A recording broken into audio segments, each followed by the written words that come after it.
నీకేం కాదు, హాస్పిటల్ తీసుకెళ్ళ. అమ్మా నొప్పిరా. నీకేం కాదు, నేను నొప్పిరా.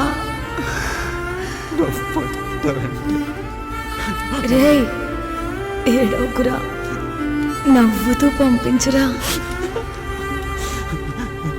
తంబి తంబి జాగ్రత్త.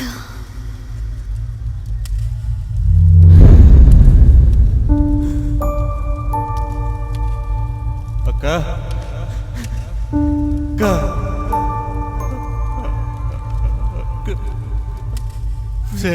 రాక్షసి,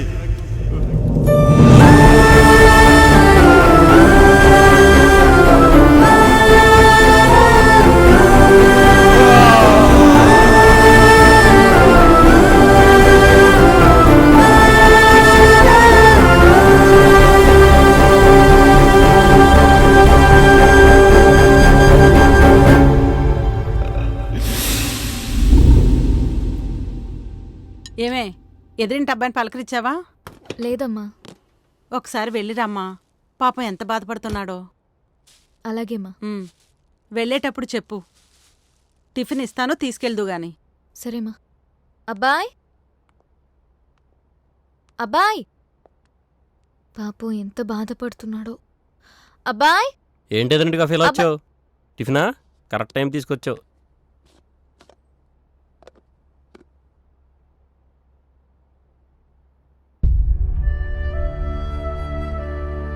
ఏంటి అలా చూస్తున్నావు? ఏం లేదు. పర్లేదు చెప్పు. మీ అమ్మ వాళ్ళు పోయినందుకు నీకేం బాధ లేదా? ఉంది. కానీ నిన్ను చూస్తుంటే అలా లేదే.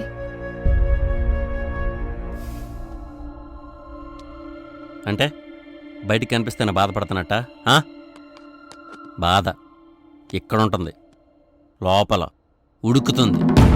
అది బయటికి రావాలంటే ఆ బాంబు పెట్టినాడు ఎవడో తెలియాలి. అప్పుడు టాప్ మన బయటకు వస్తుంది. కొద్ది రోజులు ఆగితే పోలీసులే పట్టుకుంటారులే. కుదరదో. వాడి కోసం నేనే తిరగాలి, నేనే వెతకాలి, నేనే పట్టుకోవాలి. పట్టుకుని బయటికి లాగి చంపేయాలి. ఏంటి చంపేస్తావా? వాళ్ళేమైనా పక్కీది రౌడీలా, వెనకీది గుండాలా?